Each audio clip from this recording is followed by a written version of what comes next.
Ana, bienvenidos y un excelente mes de Iyar que hoy transcurre su primer día. Este mes de Iyar tiene 2 días en su celebración. Hoy es el 30 de Nisan y es el primer día de Rosh Hodesh, y mañana será el primero de Iyar, segundo día de Rosh Hodesh, con favor de Dios. Estábamos transcurriendo en el relato de Megilat Esther con respecto al capítulo quinto, donde Esther obviamente le propone al rey eh, llegar a un banquete. Y cuando estábamos en el banquete, el rey le pregunta delante de Amán cuál era su pedido, hasta mitad del reinado que iba a ser cumplido, y entonces el pedido de Esther, curiosamente, es que el rey y Amán viniesen a un Mishte al siguiente día. O sea, que eventualmente hasta aquí eh, Esther prácticamente está manifestando primero una de las tradiciones del imperio persa, que era esta tradición de festejos continuos. Aquí el hecho de tener un banquete un día e invitar para un segundo banquete implica también un escenario muy, muy particular que lleva, por sobre todas las cosas, a imaginar hasta qué punto ese sería el evento o por qué Esther propone ese evento. Eh, ya Esther se había arriesgado cuando se presentó ante el rey a Sherlock Haddad, como estudiábamos, ¿no? Quiere decir que se presentó en cierta forma ilegal. Pero cuando el rey escuchó la voluntad de Esther y vino al banquete, entonces, y pregunta nuevamente por su voluntad, Esther parece evadirse de esta respuesta y los invita, como decíamos, a un segundo banquete. En ese banquete seguramente Esther habría de expresar cuál es su voluntad. Por lo tanto, eh, cuando Esther pone suspenso y le dice, Batán, Esther va a tomar, y respondió Esther y dijo, Sheelati ubakashati, mi pedido, mi pregunta, mi pedido, mi requisitoria. Ella logra llegar a un momento realmente importante, trascendente, porque en ese momento el rey, que el día anterior le había extendido su cetro, ahora vuelve con la misma pregunta: ¿qué es lo que quieres? Hasta mitad del reinado te será concedido. Y de esa manera entienden los comentaristas, el Malvin en particular, que ella logró un gran beneficio, un gran pasaje en ese momento, porque logró que el rey, ante todo, le extendiera su gracia. Quiere decir, no solamente su atención, sus oídos. El rey en los banquetes se escuchaba a sí mismo y a su borrachera y a su corazón. Por lo tanto, cuando el rey le pregunta nuevamente con tanta curiosidad, en un momento que lo podemos llamar si, Sha'at Ratzon, en un momento de buena voluntad, ¿cuál es la voluntad de ella? Entonces, todo el mundo estaría dispuesto a escuchar que en ese momento era el momento clave, el momento mamash, que Akadosh Baruj Hu había establecido para que ella diga lo que diga. Y sin embargo, Esther no dice nada, sino que dice, Yabó Amelech de Amán, que venga el rey con Amán al banquete que habré de hacer para ellos, y mañana habré de hacer como la voluntad del rey. Esther, por lo tanto, eh, había marcado en forma muy elocuente delante de Mordejai todos los peligros que acechaban, obviamente, la existencia de ella en el palacio del rey. Y entonces, si ya Esther había manifestado, se preguntan el Abarbanel, si Esther había ya manifestado cuán difícil era llegar al rey. Y no solamente difícil, sino arriesgado hasta pena de muerte. Entonces, ¿para qué eventualmente ahora pone en peligro sus logros y echa a perder siquiera esa hora tan preciosa que estaba allí delante de ellos? Una pregunta muy concreta. ¿Por qué, dice la Barbanel, estiró más allá la cuerda en una tensión casi que se podía llegar a romper?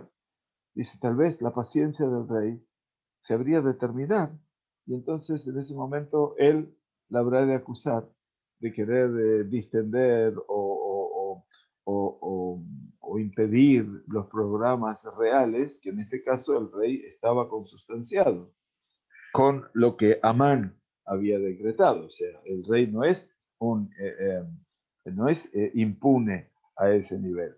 No es una persona que esté fuera de sí. No es una persona que no tenga dominio de la realidad. Está viviendo la realidad. Pero lo que le pasa al rey eventualmente es ahora saber que lo que decretó su viceministro Amán tenía que ver con un pueblo que habitaba, que estaba separado, etcétera, etcétera. Pero jamás podía asociar esa idea de ese pueblo con la mismísima reina. Muy bien, ¿qué habría de pasar mañana que fuera mejor que hoy? Se pregunta la Barbanel. ¿Acaso ella había visto en una profecía lo que podría llegar a ocurrir en las horas siguientes? Probablemente son todas preguntas que quedan flotando en nuestro ambiente, pero que no las podemos responder con certeza. Nos dice el Rab ahora y Galariel, ¿es seguro que a pesar de todos los motivos y correctos y excusas, Esther sintió que todavía no había llegado el momento de las definiciones? Ella, obviamente, toma conciencia de que en todas las formas que ella trató de actuar, todavía no se habían puesto, no se habían dado las condiciones, no habían madurado las condiciones. Por lo tanto, Esther lo que busca es cercanía. Lo que busca es She'at Ratzon, una hora apropiada, un momento adecuado en el cual el rey pueda entregarse a toda la voluntad de ella, solamente que eh, y todos esos aspectos todavía no habían llegado a su máxima expresión. Y explican aquí el Malvim, en el Mishté primero, en el primer banquete, vinieron a Melech Beamán el Amishté Asher Aseta Esther. Vinieron el rey Amán al banquete que había preparado Esther.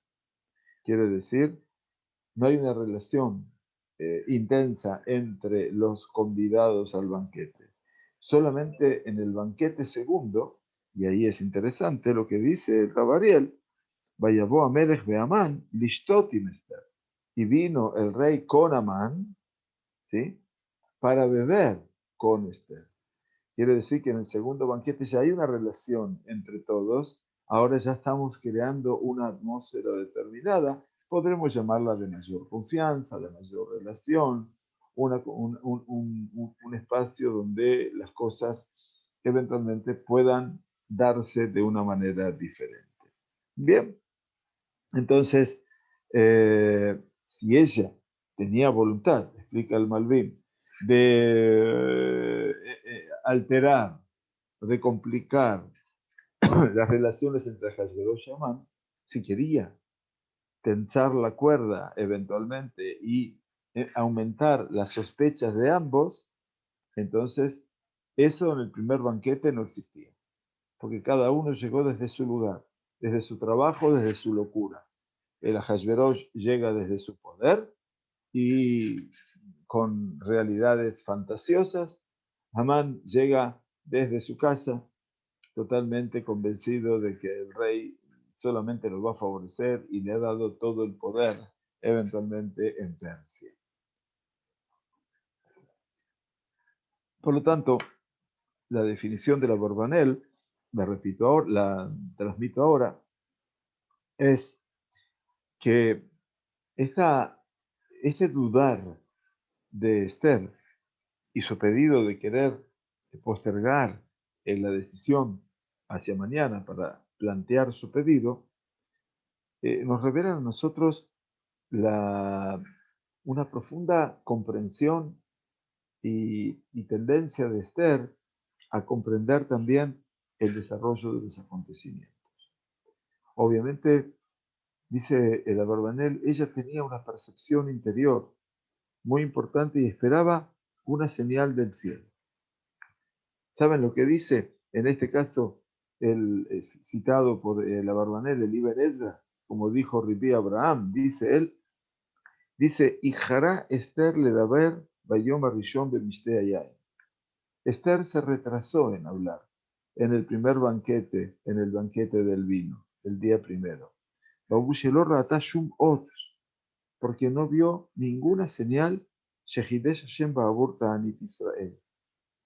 No vio ninguna señal que Dios había modificado a causa ya del ayuno del pueblo judío. Acuérdense que estamos en ayuno.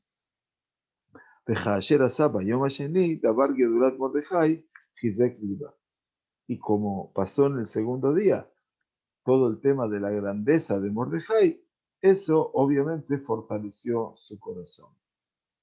O sea que eventualmente algo había pasado que había modificado sustancialmente toda la realidad de Esther en la percepción. El Ibn Ezra es obviamente una concepción completamente dura y tan calculada y meticulosa.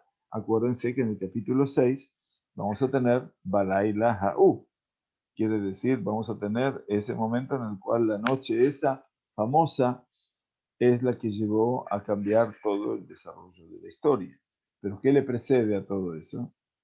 Todo le precede, obviamente, este escenario del banquete, ¿no es cierto? O sea, el concepto del banquete. Muy bien. De acuerdo a la repartición de personajes en la Megilá y los círculos de los acontecimientos que hasta aquí hemos mostrado entre Mordejai y Esther y sus distintas metodologías, dice, Esther se detuvo ahora y prestó atención a las cosas en un punto determinado, en un punto muy, muy exacto. Desde el punto de vista de Esther, se desarrollaron las cosas de tal forma que necesitaban ya una definición. Pero ella sabía que ella no actúa sola, que no actuaba sola, sino que actuaba también junto con Mordejai. Y de momento que en ese aspecto con Mordejai no había pasado absolutamente nada, todavía no pasó el milagro, entonces sintió Esther que su fuerza ya no estaba con ella.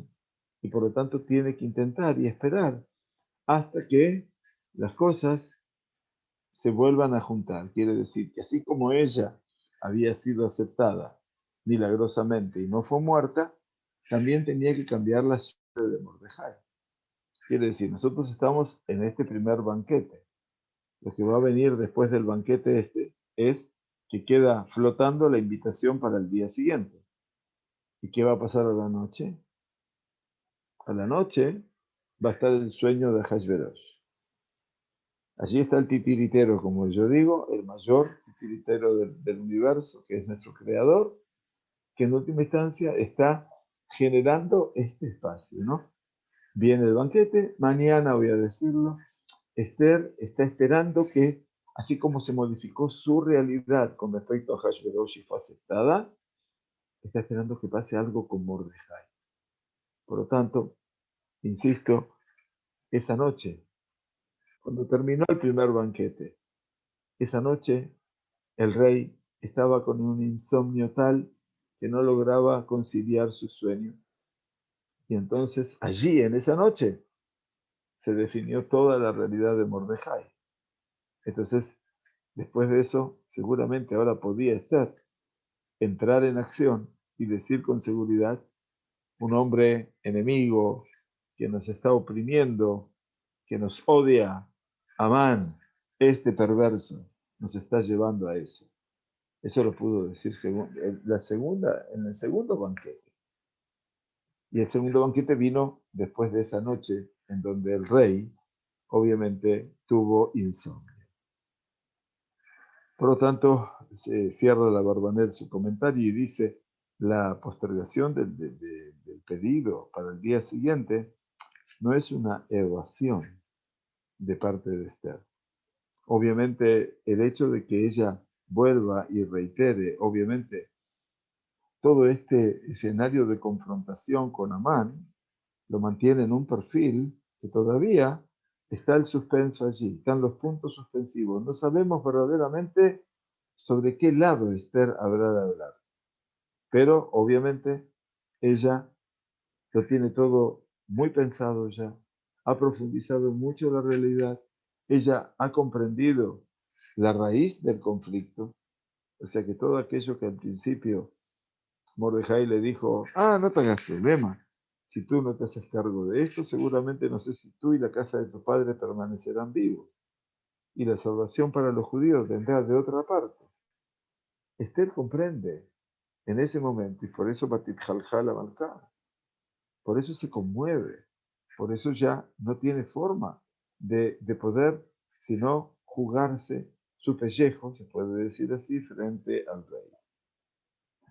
Entonces, el odio de Amán y de todos quienes lo apoyaban a Amán a los judíos era un odio sumamente dramático, drástico, duro. Y las raíces de ese odio se expanden en toda dirección. Cómo tratar el antisemitismo de este tipo, ese odio, como lo pudimos ver también en las épocas de 1648 y 1649 en Ucrania, con ese depredador de judíos que fue Bogdan Khmelnytsky, Yemach Shemo Bezichro, las Redifot Taj Betat, se las conocen, ¿no? Los pogroms más que costaron centenares de vidas, de miles de vidas en Ucrania, y después, obviamente, la maquinaria nazi, con su odio antisemita, dice, no tiene una solución fácil. Y ahora era imposible, obviamente, para Esther terminarlo en un instante. El Midrash nos dice algo muy interesante. Esto es el Midrash que habla sobre Sifrei de Agadeta ad Esther. Quiere decir, Sifrei de Agadeta, los libros de Agadá, de leyendas sobre Esther. El Midrash lo que propone es que esta postergación se da como un fenómeno histórico que vuelve en la guerra con Amalek, que transforma en esto una Shitat Peulat Ecronit. Quiere decir, el Midrash sostiene que esto vendría a ser un modelo de acción contra Amalek. Pregunta al Midrash, Cifre de Agadeta, al Esther. Es una cosa muy interesante. Marrata Esther Lomaru Mahare Ezequiel Baramele. ¿Qué es lo que vio Esther para poder decir, y mañana haré como lo que el rey me está pidiendo? Ella, dice el Midrash, שכל זרעו של עמלק למודים הם ליפול במחר. Dice el Midrash, toda la descendencia de Amalek, lemudim están aprehendidos para caer en el día de mañana. Así dijo Moshe Rabbenu, la primera vez que tuvimos que luchar contra Amalek, que fue a la salida de Mitzrayim. Vayabó Amalek. Eso lo estudiamos en Perashat Beshalach, justo la Perashat de mayor expansión espiritual. Az Yashir Moshe Bene Israel. Leímos en el séptimo día de Pesach. Eventualmente, en esa mayor expansión, ataca a Amalek. ¿Qué le dijo Moshe a Yoshua una vez que eligió a los hombres para salir a la batalla? Le dijo, Mahar, Anuji, Nitzab, al Rosh Akiva. Mañana yo voy a estar de pie sobre la cima de la colina, de la montaña.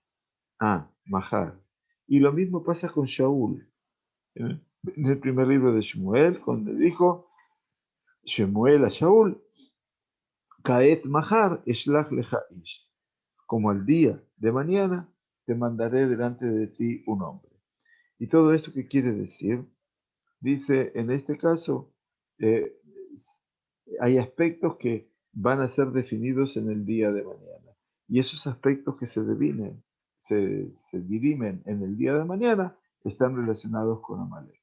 Por eso Esther, dice el Midrash, le dijo al rey, cuando le preguntó, ¿qué es lo que quieres?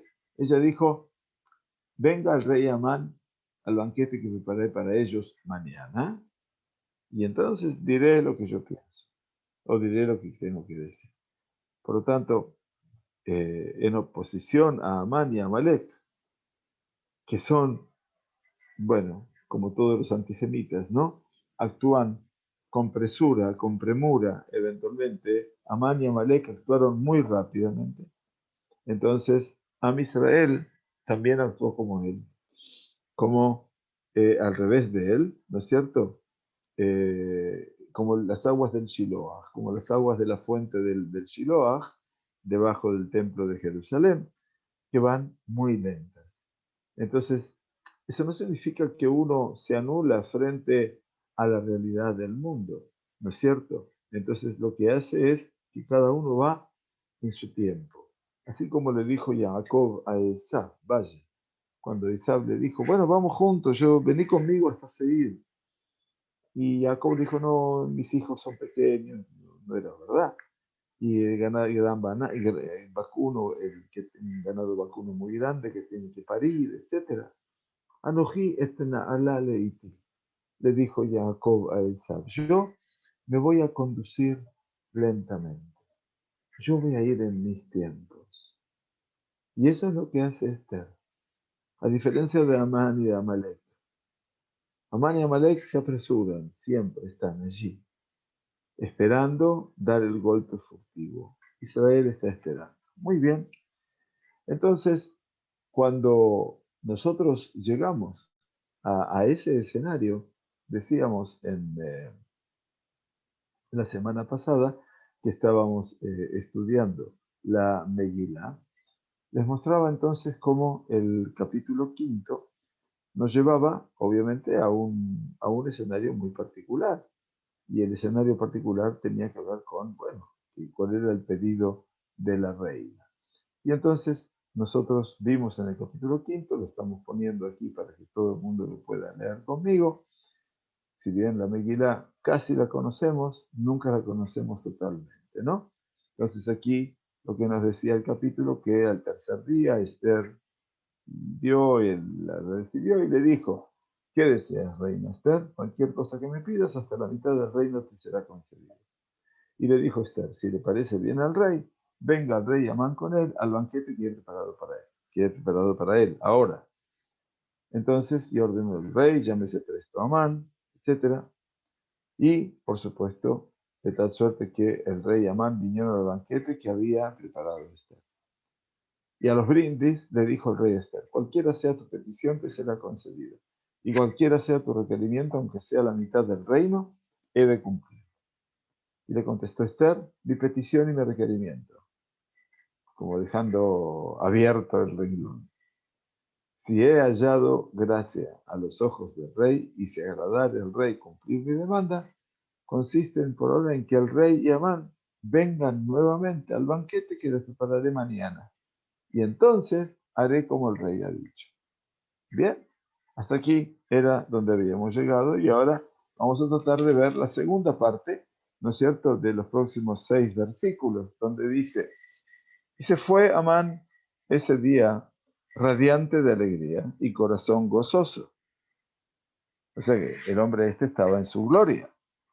Pero cuando vio a Mordejai en la puerta del rey, del palacio, no la puerta interna, sino externa, que permanecía allí sin siquiera moverse a su paso, se airó, se enojó, se encolerizó de sobremanera contra Mordejai. O sea que volvió su ira. El hombre, este es Amán, ¿no?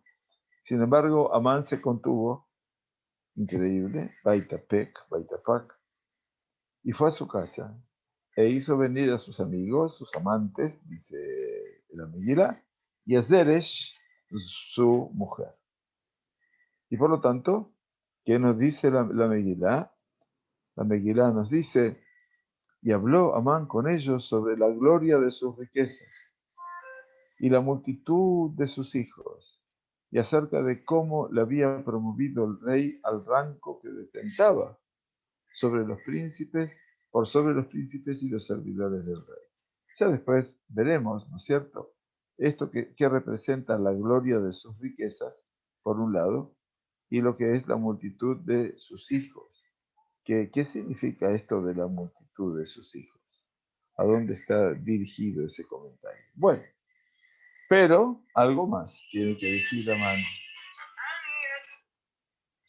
Algo más tiene que decir Amán. Y agregó Amán, además, la reina Esther no permitió entrar con el rey al banquete que le ofreció a nadie más que a mí. Ahí está el hombre megalomaníaco. Ese es el hombre que todo, obviamente, lo ve en función de él y relata en forma megalómana. Quiere decir, todo es grande. No invito a nadie sino a mí. Y mañana, y presten atención, Umahar, aquí aparece el otro mañana, también estoy invitado por ella con el rey. Ahora está invitado por ella y dice con el rey. Como que aquí, eventualmente, existe una alianza ya marcada de este hombre con el rey. Pero así todo, que repite Amán, pero todo eso de nada me sirve mientras vea al judío Mordejai sentado a la puerta del rey, sentado en la puerta del palacio. Final del capítulo. Entonces le dijeron Zeresh, su mujer y todos sus amigos, sus amantes, o Habab,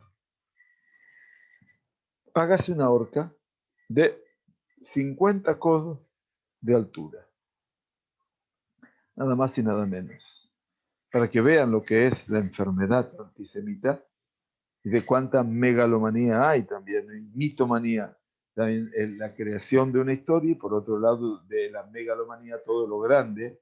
Esta horca tiene 25 metros de altura, 50 codos, cada codo tiene 50 centímetros, terrible, para que la viese todo el mundo.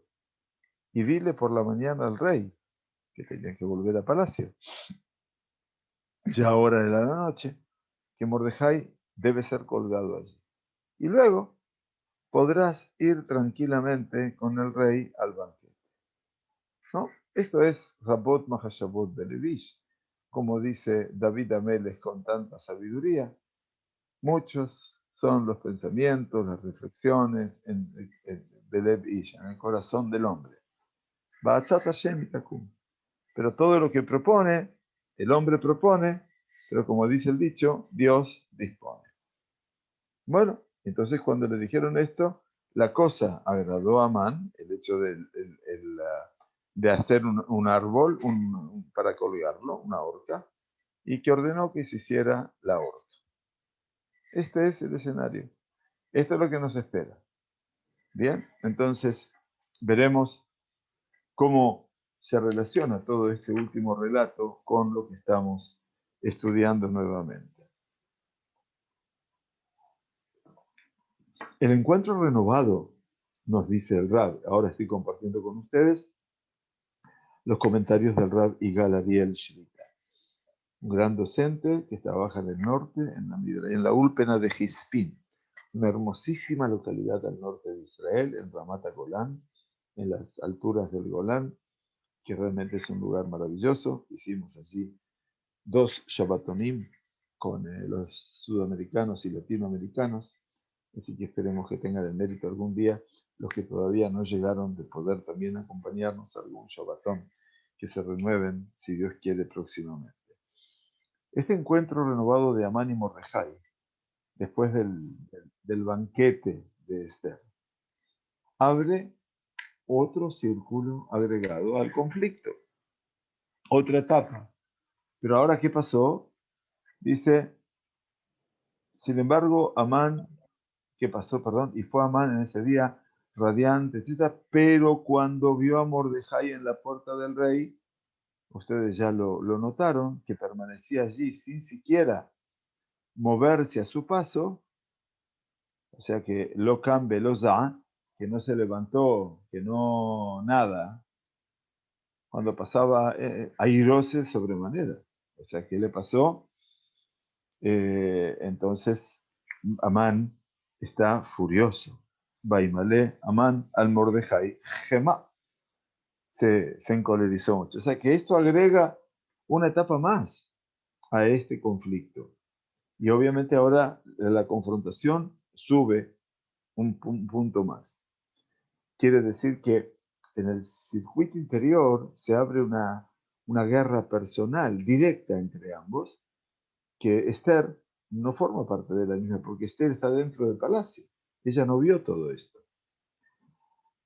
La negativa de Mordejai a Amán y su negación absoluta a reverenciarse ante él no eran tan solo un capricho circunstancial.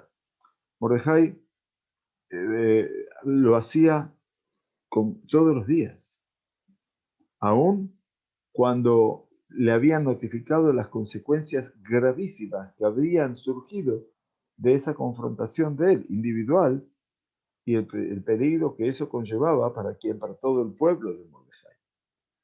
Así todo, nos dice Rab Ariel, Mordejai no, no se tiernizó, no se hizo más débil y siguió obviamente con su postura de no reverenciarse. Por el contrario, podemos ver, dice el Rab, que su negativa o su oposición contra Amán se desarrolla y su reacción es cada vez más fuerte. Al principio de la Megilá habíamos estudiado en el capítulo 3, Mordejai lo ijra velo ishtajabe. Mordejai no se ponía de rodillas y tampoco se reverenciaba a tierra.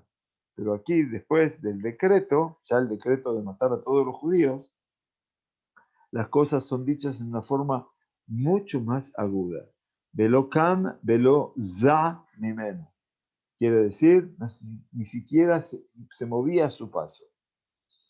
Permanecía allí, lo kam, se levantaba, velo za mimeno. Ni siquiera eventualmente se movía a su paso. Nada, estaba completamente como una roca.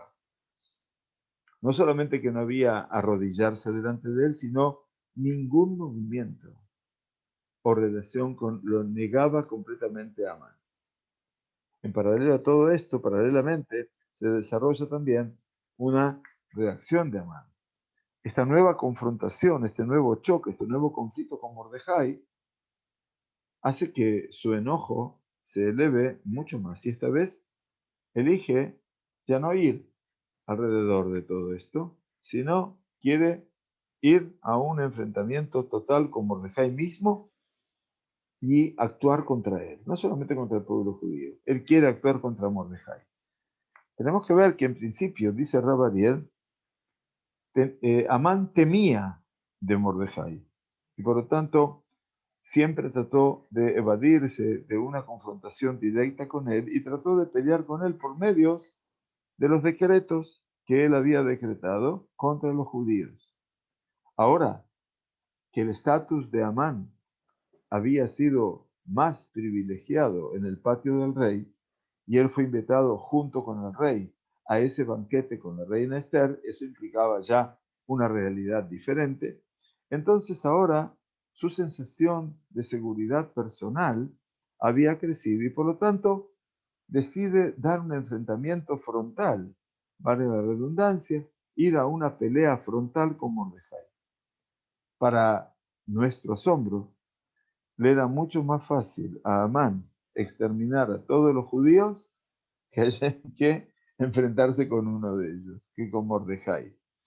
Dice, la que será el decreto sobre los judíos, la pudo desarrollar por sí mismo y tomó la iniciativa por sí mismo, sin que necesitase a sus amantes y a sus consejeros. Mientras que para el conflicto directo con Mordejai, tiene que traer consigo todas las fuerzas intelectuales, llamémoslas así, y prácticas, y para eso reúne un consejo de todos sus amantes, sus amigos. Amán les cuenta a sus amantes y amigos la riqueza que tiene y la gran cantidad de hijos. Algo que sabíamos anteriormente ya. La intención era querer resumir todo lo que había conseguido él, todos sus logros nacionales y materiales, para poder aprender y estudiar de todas las posibilidades que tenía delante de sí, como para poder enfrentar y luchar contra Mordejai. Amán, Nahag Bazeki Hashverosh. Y aquí dice Rabaliel algo muy interesante. En este aspecto, Amán actuaba de la misma forma que Hashverosh. Él le contó a sus Ohavim son sus amantes, sus amigos, ¿no? Et Kevod Oshro Berov Banav. Quiere decir, todas las grandes riquezas que tenía y la gran cantidad de hijos. Así como Hashverosh mostró en su primer banquete, aquel que duró después 180 días, toda la gran riqueza que tenía su imperio y también todas las cosas preciosas, la joyería y la mantelería y la cubertería que tenía del Bet HaMikdash. Hashverosh entonces se había enojado mucho, se había entrado en crisis de nervios por la negativa de Vashti de venir delante de él. Y Amán estaba lleno de enojo porque Mordejai se negaba a arrodillarse o reverenciarse delante de él. Los dos quisieron, necesitaron la ayuda de sus consejeros y entre ambos desarrollaron alguna idea cómo actuar contra los rebeldes. Los consejeros del rey le dijeron en principio de la Megilá que tenía que sacar a Vashti del lugar, quiere decir matarla, y Zeresh le dijo a Amán que tenía que eliminar a Mordejai. En el centro de los logros, de las metas, de los objetivos, Amán pone a su familia, Rov Banav, su gran cantidad de hijos. La familia de Amán aparece en la Megilá como una familia sólida, fuerte, ordenada y muy exitosa. El marido y la mujer están relacionados en una relación muy fuerte, muy intensa. Los hijos son muchos y que logran sostener la solidez familiar en el presente y aseguran su desarrollo y su lugar central en la sociedad en el futuro.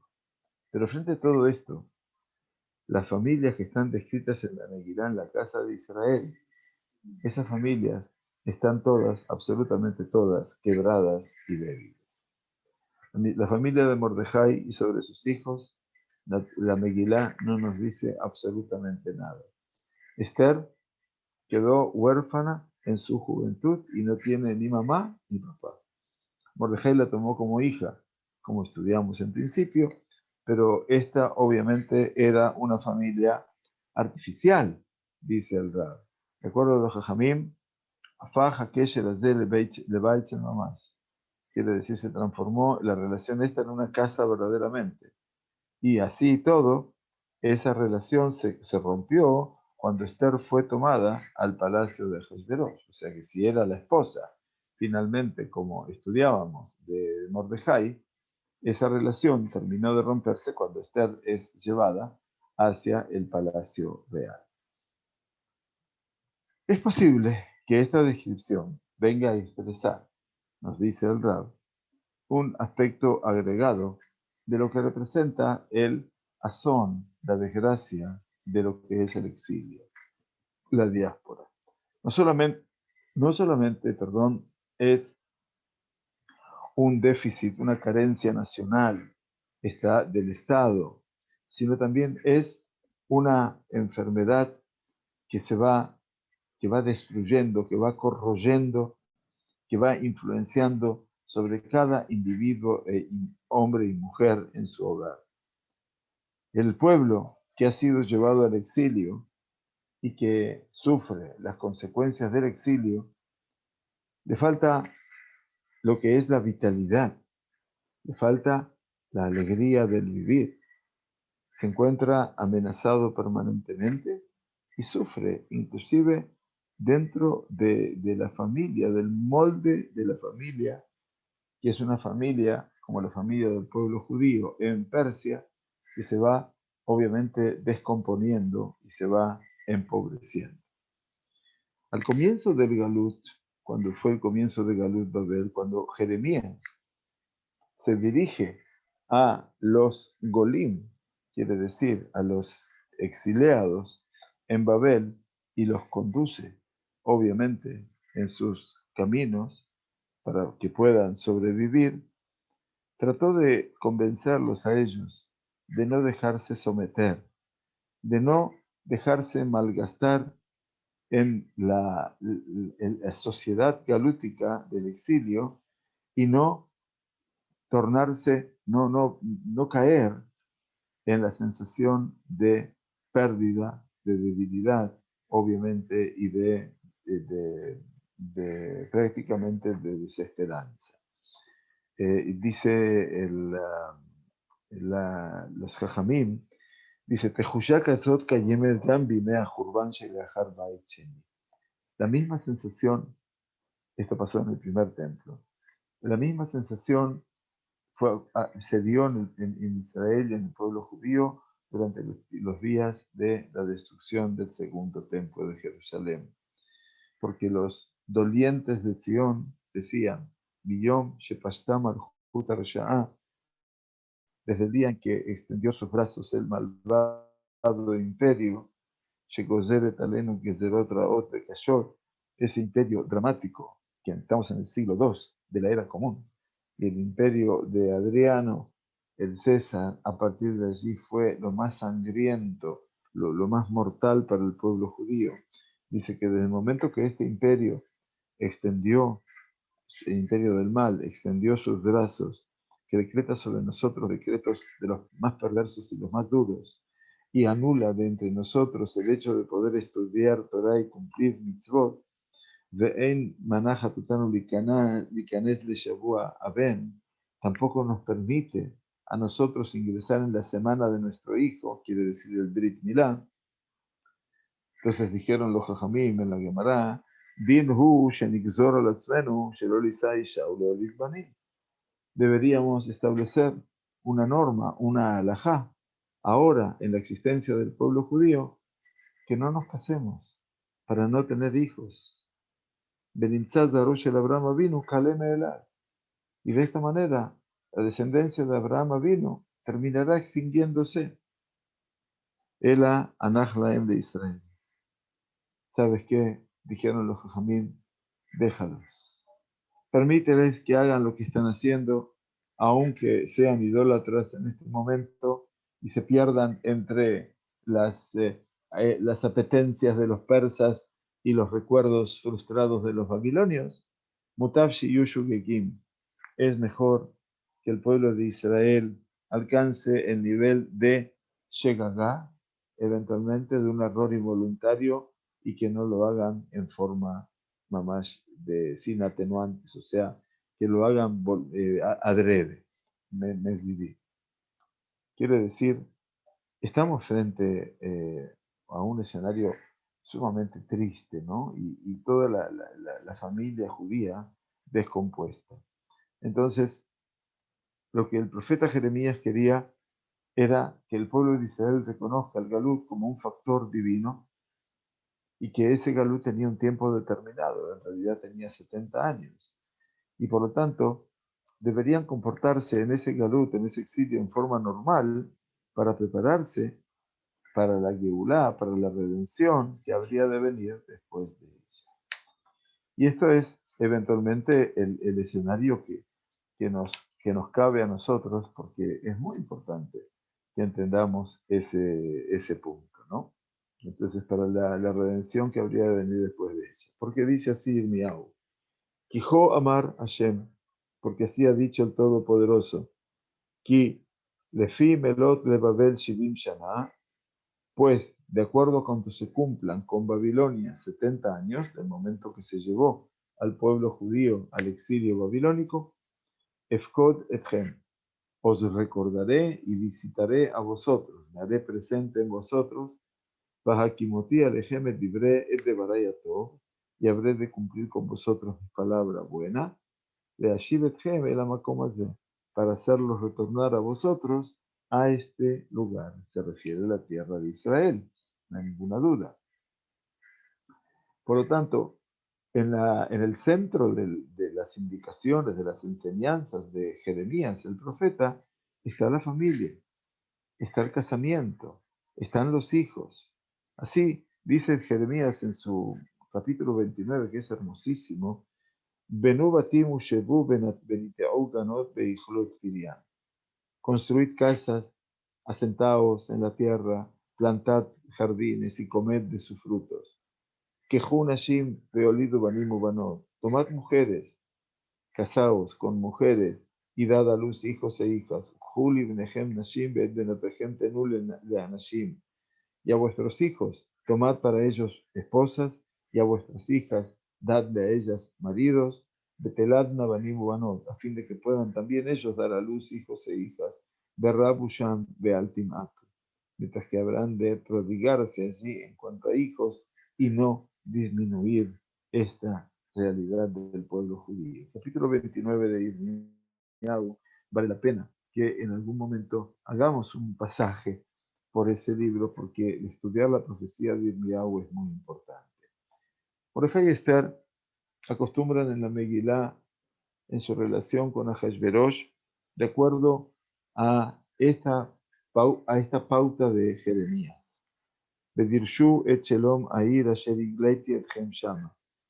Irmiyahu dice también allí, en ese capítulo 29, que es muy bonito, y buscad y solicitad y pedid por la paz de la ciudad que yo os habré de enviar al exilio allí, y rezad por causa de ella a Dios, ki bishlomá y el ahem shalom, porque en la paz de esa ciudad ustedes tendrán paz.